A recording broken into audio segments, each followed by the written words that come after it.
era modern ini, ilmu pengetahuan dan teknologi atau IPTEK memainkan peran yang sangat penting dalam kemajuan dunia konstruksi.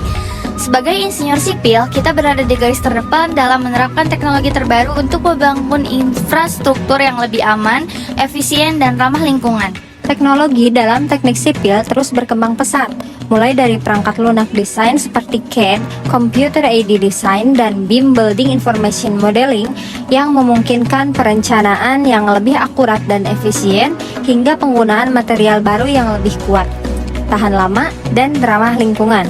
Misalnya beton self-healing yang dapat memperbaiki dirinya sendiri atau penggunaan teknologi 3D printing dalam pembuatan komponen bangunan.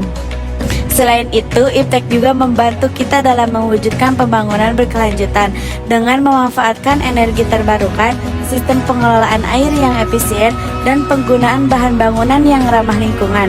Kita dapat membangun kota-kota yang lebih hijau dan berkelanjutan, mengurangi dampak negatif terhadap lingkungan dan meningkatkan kualitas hidup masyarakat. Selain inovasi dalam desain dan material, teknologi juga sangat berguna dalam pengawasan dan keamanan proyek konstruksi. Penggunaan drone untuk survei lahan, sensor untuk memonitor kondisi struktural bangunan, dan alat pelacak untuk memantau kemajuan proyek secara real time, memastikan bahwa setiap tahap pembangunan dilakukan dengan standar keamanan yang tinggi. Namun dengan segala kemajuan ini, tantangan juga muncul bagaimana kita dapat terus mengembangkan teknologi yang dapat mengatasi masalah infrastruktur di daerah terpencil atau mengurangi risiko bencana alam seperti gempa bumi dan banjir. Masa depan teknik sipil akan sangat bergantung pada kemampuan kita untuk terus berinovasi, berkolaborasi, dan menerapkan IPTEK dengan bijaksana untuk menciptakan solusi yang lebih baik bagi dunia.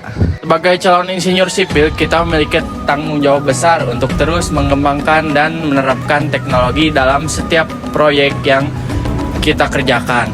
Dengan memanfaatkan IPTEK, kita tidak hanya membangun struktur yang lebih kuat dan efisien, tetapi juga berkontribusi pada kemajuan peradaban dan kesejahteraan masyarakat.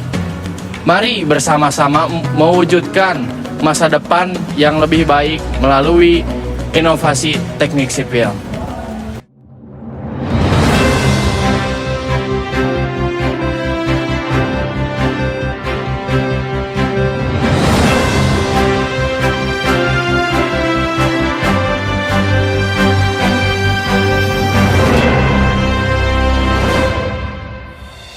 Sebagai calon insinyur sipil, kita memiliki tanggung jawab besar dalam membangun negeri. Namun, kasus korupsi dalam proyek pembangunan rumah sakit di Tasikmalaya menjadi pengingat bagi kita akan pentingnya integritas dan etika dalam profesi. Tindakan korupsi ini tidak hanya merugikan negara, tetapi juga merenggut hak masyarakat atas layanan kesehatan yang layak. Mari kita telusuri lebih dalam kasus ini, bagaimana bisa dana yang seharusnya digunakan untuk membangun rumah sakit yang berkualitas malah digunakan untuk kepentingan pribadi. Tindakan korupsi ini jelas-jelas melanggar hukum dan merugikan banyak pihak. Korupsi dalam proyek pembangunan rumah sakit merupakan pelanggaran serius terhadap nilai-nilai Pancasila. Keadilan sosial tidak terwujud karena masyarakat tidak mendapatkan akses yang sama terhadap pelayanan kesehatan. Kemanusiaan yang adil dan beradab juga tercederai karena tindakan korupsi merugikan banyak orang, terutama masyarakat yang membutuhkan. Persatuan Indonesia terancam karena korupsi dapat memicu perpecahan dan ketidakpercayaan di antara masyarakat. Dampak dari korupsi dalam proyek pembangunan rumah sakit sangat dirasakan oleh masyarakat. Fasilitas kesehatan yang tidak memadai, kekurangan alat medis, dan kualitas pelayanan yang buruk menjadi masalah yang sering dihadapi. Akibatnya masyarakat harus menanggung beban yang lebih besar untuk mendapatkan perawatan kesehatan. Sebagai insinyur sipil, kita memiliki peran penting dalam mencegah terjadinya korupsi. Dengan menerapkan prinsip-prinsip etika profesi, kita dapat memastikan bahwa proyek-proyek yang kita kerjakan dilaksanakan dengan baik, transparan, dan akuntabel. Selain itu, kita juga dapat berperan aktif dalam mengawasi pelaksanaan proyek dan melaporkan jika ada indikasi penyimpangan.